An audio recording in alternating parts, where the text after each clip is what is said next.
In particular, I want to have us think about putting the principles into practice. We've dealt with several principles along the way, whether you noticed it or not, and that they're very key, very common to the things which UPF is involved with, as with other organizations, thank you, or branches of what we loosely call unification movement, which takes on many activities of different sorts. We talked about this give and receive action idea, which is obviously very much a part of effective dialogue and partnership, how to engage in this relationship to mutual benefit, and we'll talk about that.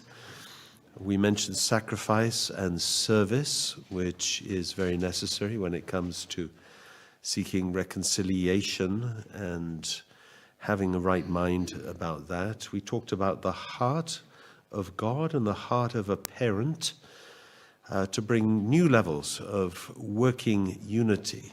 And quite often we can characterize conflicts as a struggle between brothers, which is why we were looking at that Cain and Abel story. But the solution to that really lies in the realm of parental heart.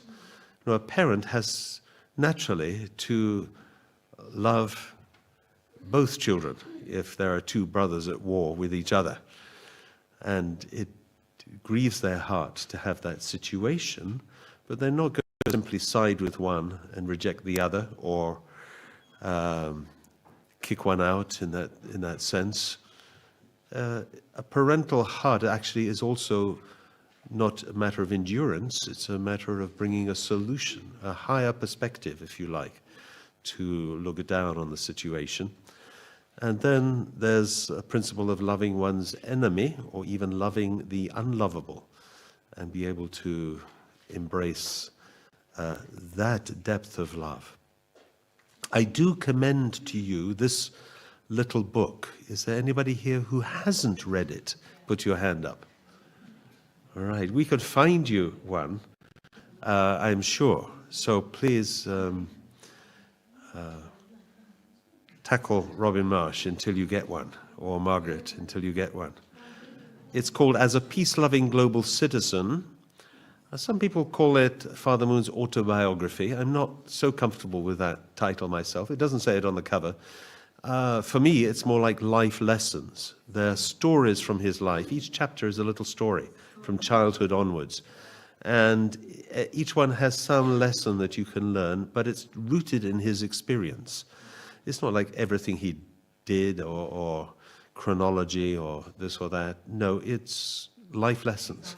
And as such, it also lends itself very well to reading in a group. I've done that several times with small groups, just passing around. And even though I think I've read it 2 or 3 times before, when it's read that way, always something new comes out. It's one of those kind of books, very much in common with Holy Scripture, actually, which you can always read again and again, can't you?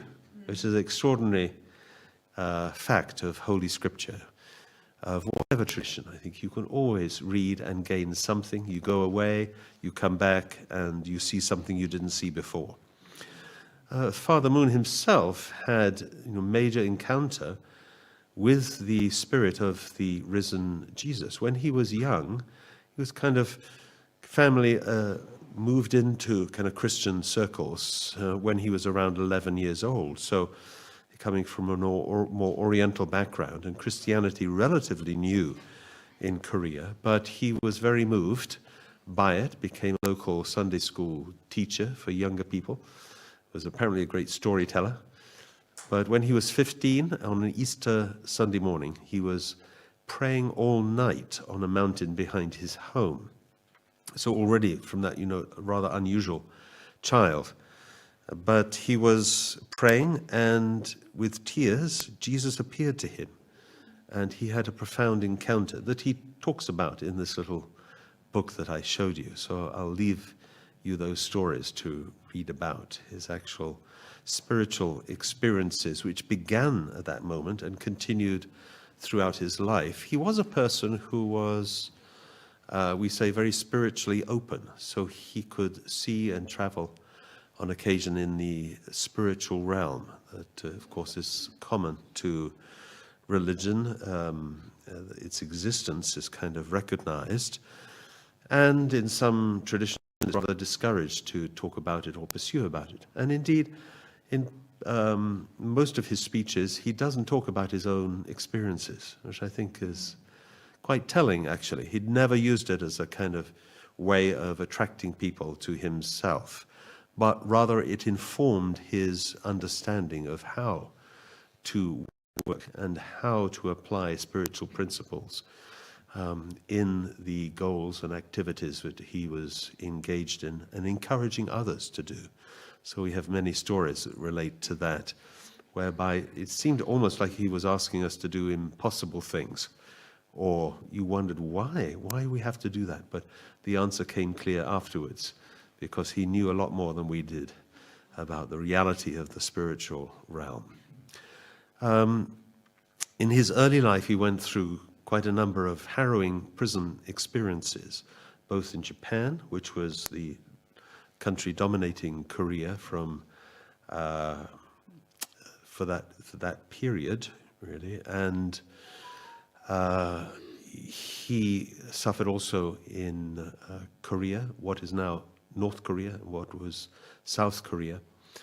This picture is from his experience in the North Korean concentration camp in Hungnam. And there it says each 10-man team had to load 700 bags in an 8-hour working day. And he was chosen to be a team leader, and ironically was awarded as a model prisoner 2 years running. And his supper, the inmates had supper as a handful of boiled grain and salty soup. He said people died even while eating, and if that should happen, others leapt across the room to take food out of their mouths. It was that desperate, that kind of very, very difficult circumstances, starvation level rations, and very difficult working circumstances with this caustic fertilizer that had to be chipped away and bagged and then moved.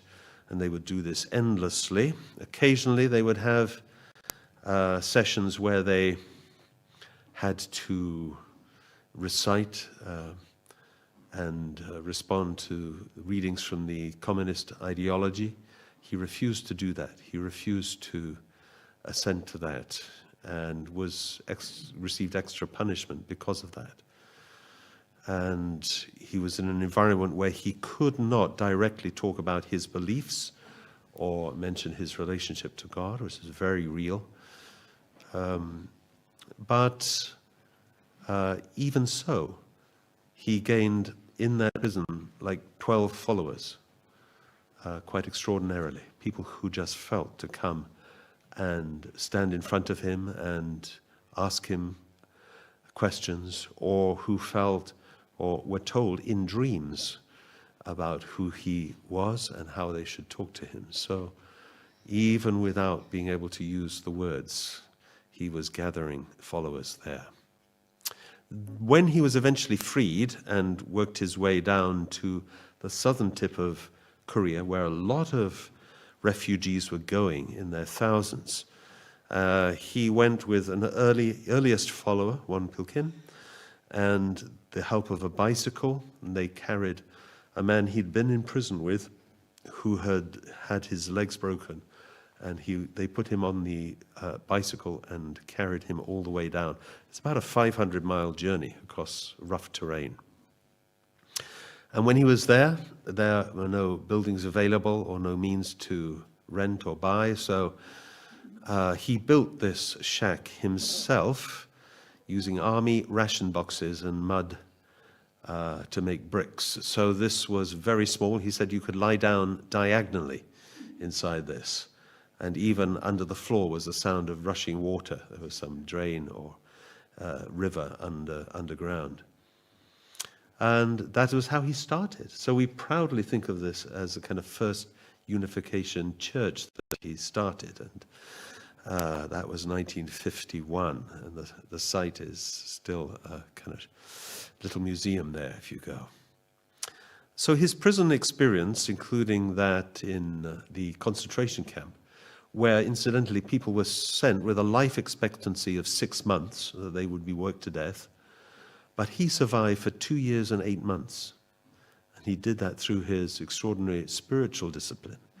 Even he had meager ration of water. All the prisoners got just a small cup of water, but he would drink half and save half, so that at the night time he could take a small piece of cloth that he hid in a crack in a wall, and then he could dip it in the water and wash himself. And this helped him stay healthier than other prisoners. So he also, for the first weeks of his time in the prison, he just ate half of the ration that was given and gave half away, so that after a certain time he allowed himself to eat the whole amount that was given, and as a result he didn't lose as much weight as quickly as other prisoners. Using this kind of psychological technique or strong spiritual discipline, really. He was, other people's testimony from the time say they never saw him sleep. He was always up before they were and went to bed after they did. So, but harrowing times really, and there were times of real torture as well. The person responsible then, as North Korea got established as a communist regime, was this man, Kim Il-sung. So he was largely responsible for Father Moon's imprisonment in that concentration camp, and is the first kind of great leader of North Korea, the founding father and ideologue, with his version of communist theory called Juche, which is still operating today. And he's idolized as the, being the grandfather of the current, or great-grandfather of the current Kim Jong-un, who's the leader there. So maybe people are losing kind of memories of this person. But back in 1991, Father Moon made it his goal to meet Kim Il-sung, even though, and he was a South Korean citizen, Father Moon was a South Korean citizen, by law he was not allowed to go or visit North Korea. That's still the case. But he went through China with a party of people, and he was determined to meet this man and reconcile with him like two brothers, like a Jacob and Esau. So using his deep knowledge of spiritual principles, he felt it was important for worldwide peace that he, as a kind of true father in the South, could meet this false father in the North and could do something to win this man's heart. So amazingly, he did that. When he went to North Korea, he didn't immediately meet Kim Il-sung, but he had to sit through, along with others in his party, sit through many hours of presentations, a bit like you're having today, right? But on Juche ideology, right? And, afterwards he said, well, may I say something? And everybody was kind of very worried. What's he going to do? But he gave an absolute critique, of what he had heard over several hours. And everybody was very terrified. In his party were terrified. They didn't know what would happen now. And on Kim Il-sung's side also, the leaders there were very afraid. And one came up to Reverend Moon's party and said, from now on, we can't guarantee your safety. Right? So anything could have happened. This is before mobile phones and this kind of thing. So we had lost contact, and they were just in North Korea meeting the supreme leader. And gosh, we don't know what would happen. But he took that risk. And actually, Kim Il-sung was listening from a room upstairs via an intercom. And he said, when his kind of second in command approached him and said, still this man wants to meet you. He said, yes, I want to meet him. So he wanted to meet this person who was so courageous and spoke. He said, you can't find true peace without God. And this was a thing that you'd never say in North Korea. Right? So this is a picture of when they met and they hugged each other. There's a film of them coming down the palace corridor and they embrace each other. You know, it's extraordinary, really. So his heart was won over, and they sat down, they had meals together, they talked about boyhood things which they did.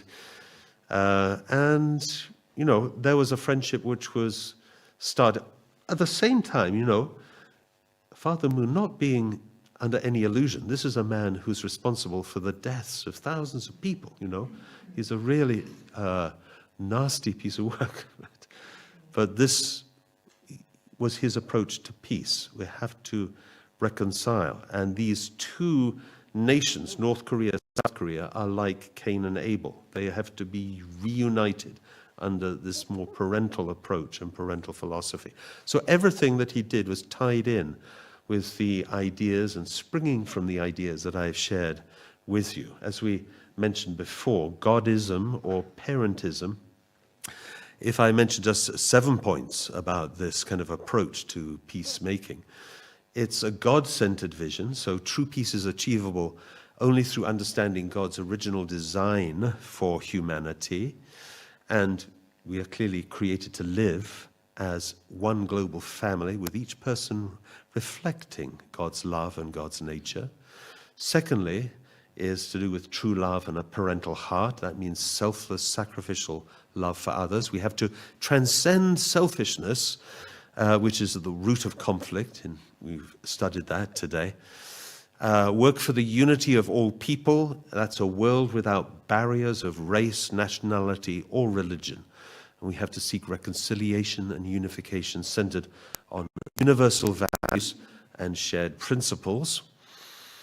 And then, recognize the family as a foundation for peace, and we tied in the true family with world peace in our previous talk. So it's the fundamental building block of a peaceful world.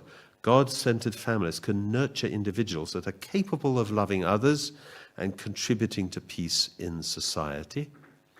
The fifth would be interfaith dialogue and cooperation, which we've also touched on through our talks. Religious unity is essential for world peace. Spiritual leaders play a significant role in guiding moral and ethical behavior amongst their followers. They can influence millions of people, and they should be at the forefront of peacemaking efforts. And then promoting good governance and effective peace institutions, so advocating the creation of an interreligious council within the United Nations, like an upper house. This is one of his great projects, which is still alive, to enhance the UN ability and capability to mediate conflicts and promote peace. So there's a kind of voice that isn't represented there, which is very necessary, and he saw that as a deficiency. Taking personal responsibility for peace. That means cultivating inner peace. We talked about that. Moral integrity and the practice of true, genuine love. So individuals then need to overcome personal struggles, and themselves, they have to become true peacemakers. So you have Godism and parentism in these 7 main ideas, and somewhere we've touched on all of those in our rather kind of roundabout journey to this point.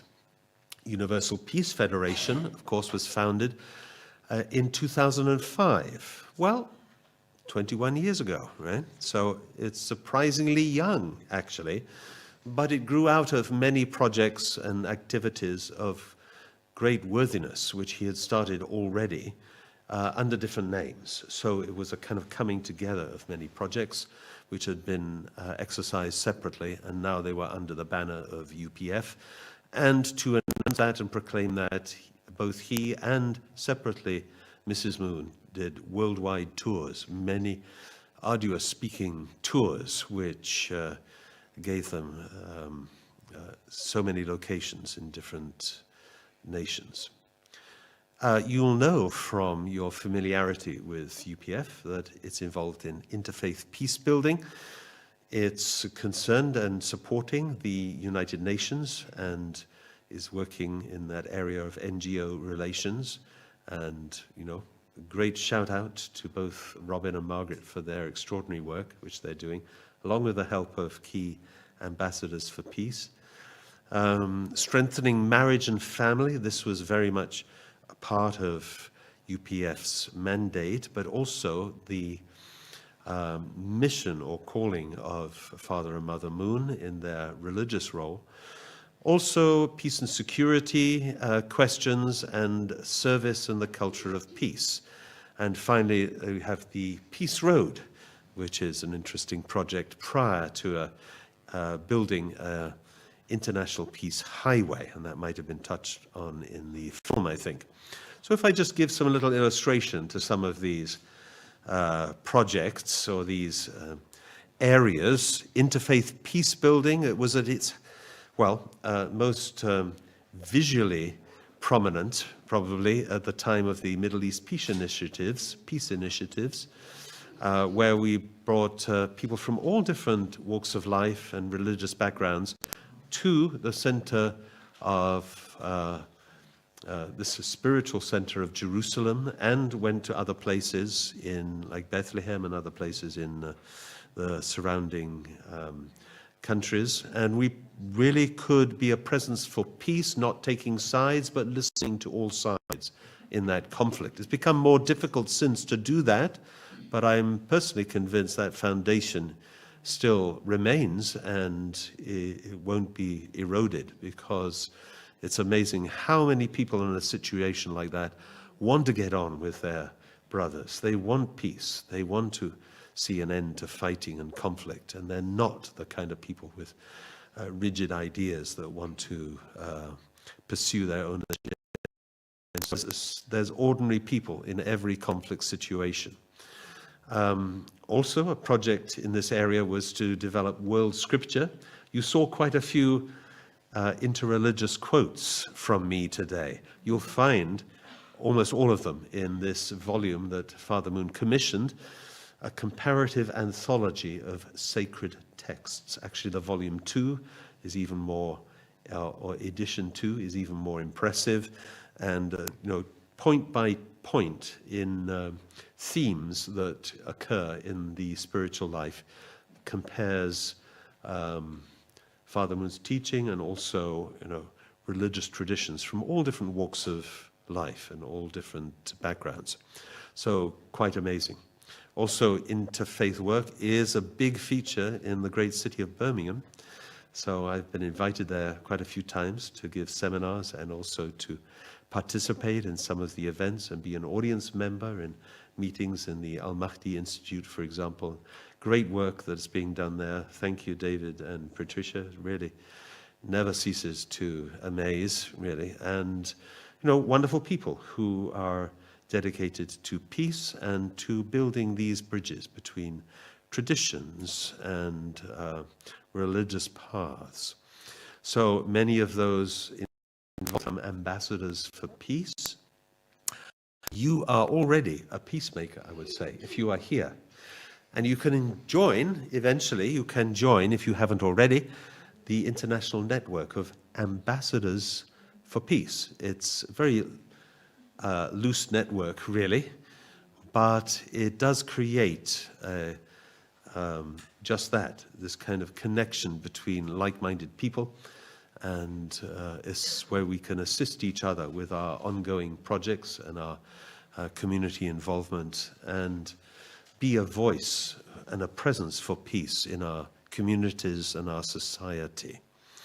All this, is to make real a vision, we could say, of a new heaven and a new earth. Father Moon said, humanity is traveling down a dead-end street. The only way to survive is to practice the peace philosophy of true love, true life, and true lineage that I am teaching. Soon the countries and peoples that appear strong and mighty will change course and shift in this direction. So very confident that a spiritual revolution will come. We need it, and enough like-minded people can bring that about through their localized efforts and national efforts. We will see things really changed. he said to an audience of ambassadors for peace, "Heaven is summoning you to be the wise leaders who will set aright this world of evil and establish a new heaven and new earth."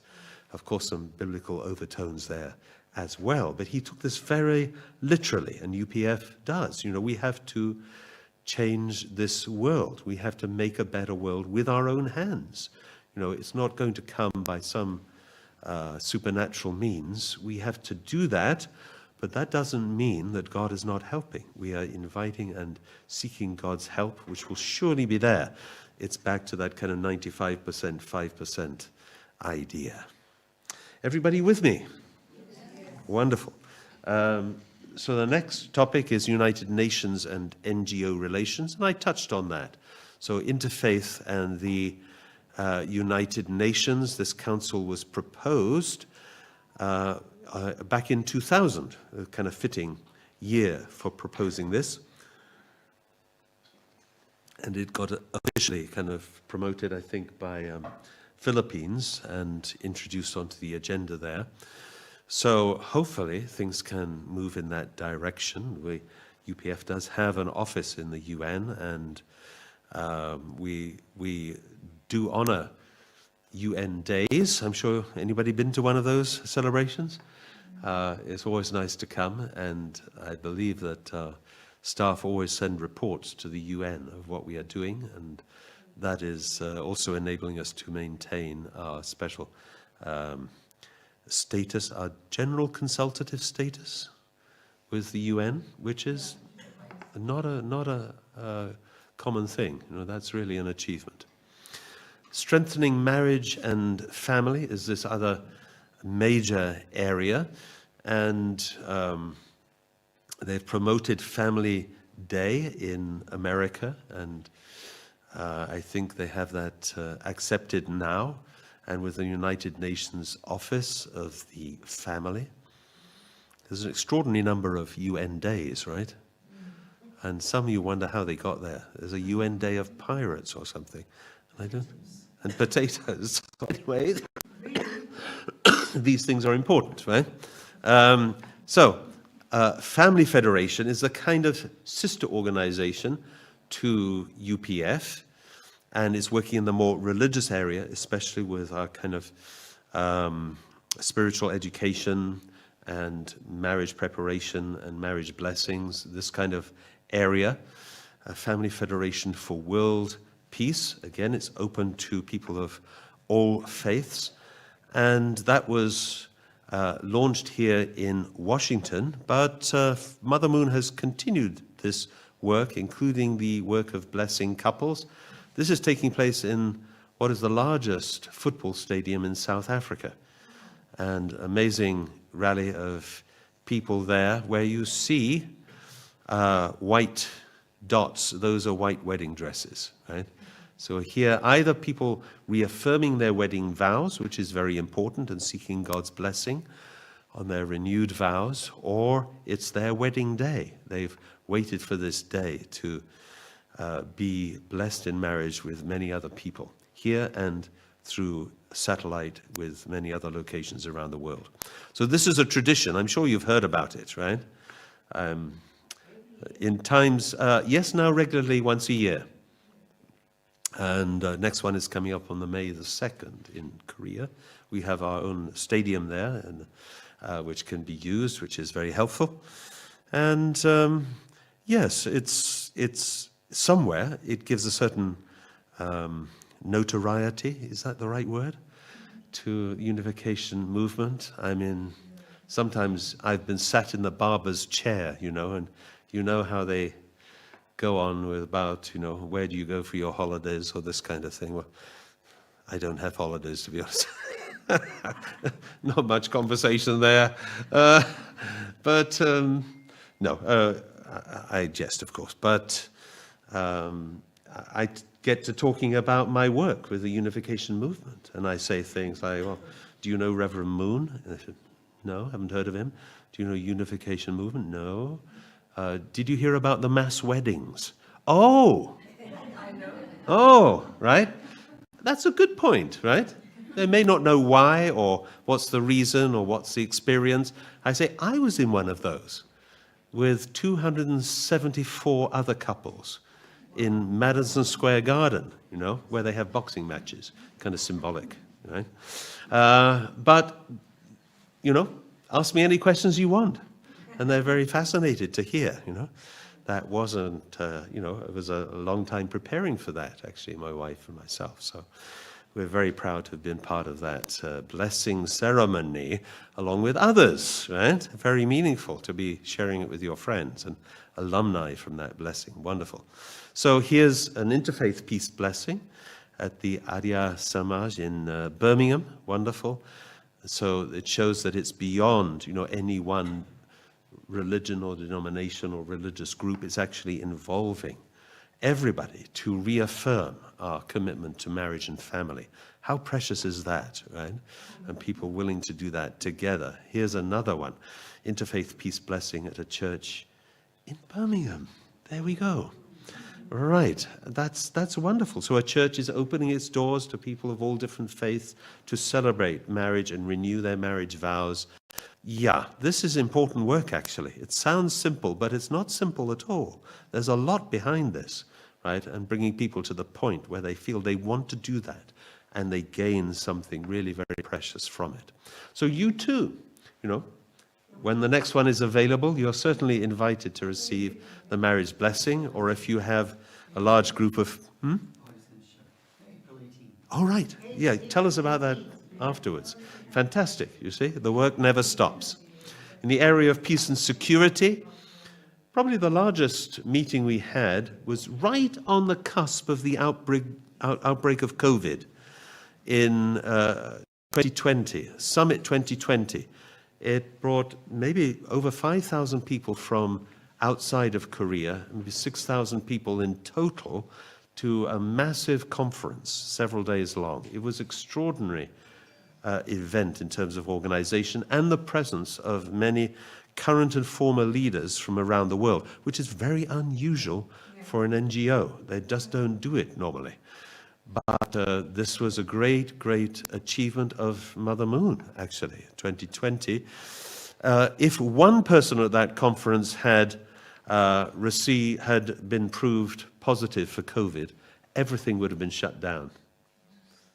So we were a little bit kind of blasé. We were arriving in Seoul. We hadn't heard about this, And I was thinking, why is everybody wearing masks? Well, they're a bit fanatical here, aren't they, right? Anyway, there was reason. You see yours truly sitting there, and my wife is the lady in pink.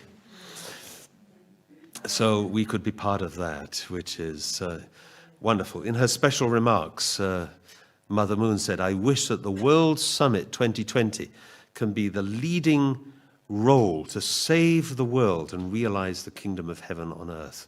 We gathered here for true peace. However, due to the human self-centered selfishness, the earth has suffered, and there's no future that can be seen, since there are so many walls and many barriers that are human created. We cannot do it with human selfishness. Human selfishness made a world unrelated with God. So we should know and understand God the Creator. She spoke about these ideas very openly to such an international and disparate audience. This quiet revolution, as Father Moon used to call it, from selfishness to unselfishness, is here to bring a distinctly God-centered message to people from all walks of life, really, including politicians and statesmen and women. And perhaps as a woman, Mother Moon can do that more successfully than a man. This is, we say, the era of women. And as peacemakers are like an untapped resource or just beginning to be tapped. So how important is the role of women? So this was Summit 2020. It was on the 100th anniversary of Father Moon's birth, and an amazing array of people were there. We saw that in the video, so I won't reiterate what you heard there. Also, in Europe, UPF is doing things on a more regional level, especially with Balkan conferences. This is an area that suffered a lot of infighting and civil war and struggle going on between the nations of the Balkans and former Yugoslavia. And great progress has been made through this. We've established our first on-purpose-built peace embassy in the capital of Albania, Tirana. Very beautiful building with a large facility for meeting and for leaders of that region to come and meet together. Mother Moon started the Sunhak Peace Prize, which is like a kind of Nobel Peace Prize, honoring peacemakers and people who have been working in all these areas touched on with the 3 blessings that we looked at, including the first set were for the environment. And locally in nations, we are doing that. This is from Denmark, where I had a mission to visit for some years. And that's an International Day of Peace, a UN event in the Danish Parliament organized by UPF. And here are representatives of different faiths symbolically pouring water into one united bowl so that they are kind of mixing and mingling their devotion and their prayers and their traditions for the service of peace. In the area of youth service and education, many things have taken place as well. Currently serving Ukrainian refugees in the nation of Moldova. We have a peace embassy there, and it's running schools and projects to help the mothers and children who have escaped the war situation in their country and giving wonderful education there. We have a program for character education. It was used in Russia, in China, and now translated into Arabic also there in Palestine. So it's called My Journey in Life and is a textbook for developing and nurturing loving relationships and good character in young people. So general in its approach, not specifically in terms of any religious tradition, but showing the value of those traditions generally and amplifying a lot of the ideas which we have been touching on here today. Finally, yes, it is finally, I think, the Peace Road, right? The Peace Road is set up as a temporary series of events taking place all around the world. This is in respect of this international highway project, which was announced many decades ago now by Father Moon at an international conference on the unity of the sciences, because he had the insight to see that making an international highway that links countries together, and his idea was to have it with a kind of passport and visa-free zone that's a mile wide, either side of this highway, so there can be very free movement, is actually a big tool for bringing peace. Because when you get trade, when you get increased international relations, and just people experiencing other cultures, this is where the roots of lasting peace are sown, rather than having nations very divided from each other. It's a huge task, of course, politically, economically, but it's a serious task that UPF and its sister organizations are engaged in. Has 2 particular crucial links or bridge tunnels, one in the Bering Strait, which is between Alaska and Siberia, so linking former Soviet Union and the Americas. And also you have a Japan-Korea undersea tunnel as well. We celebrated this. Do you remember this? Who was here in 2021? Walking Hadrian's Wall. Fantastic, wasn't it? We enjoyed that. So symbolically, it was like saying, in Europe, no more walls, thank you very much, right? So we walked across the ruins of the wall that was built by the Romans to separate England from the troublesome Scots, right? So that was met by, initially in Carlisle by the mayor, and here in Newcastle by the mayor. So it was wonderful. It was a big public event, as well as a great community get-together and experience. So, hats off to everybody who took part. I say that because they got their hats on. So, and I have this. We're doing publications as well, regular online, and also occasionally you'll get a paper copy of Connections. Putting all this work together, this is important, documenting and presenting and using the media to promote the ideas of peace. So I've gone through a little bit of a rapid journey touching various things. I hope that's helped or filled out your kind of understanding. My main point was to connect the principles, which sounded perhaps a little bit theoretical or just about personal life, attach those to the kind of bigger picture and how to see UPF projects in light of those precious principles, and how it's being guided by that and is very much part of the same drive to bring about a realistic experience of peace for all humanity. So I want to say you've been an amazing audience to listen to me for 3 sessions. So thank you very much, and God bless you. Thank you.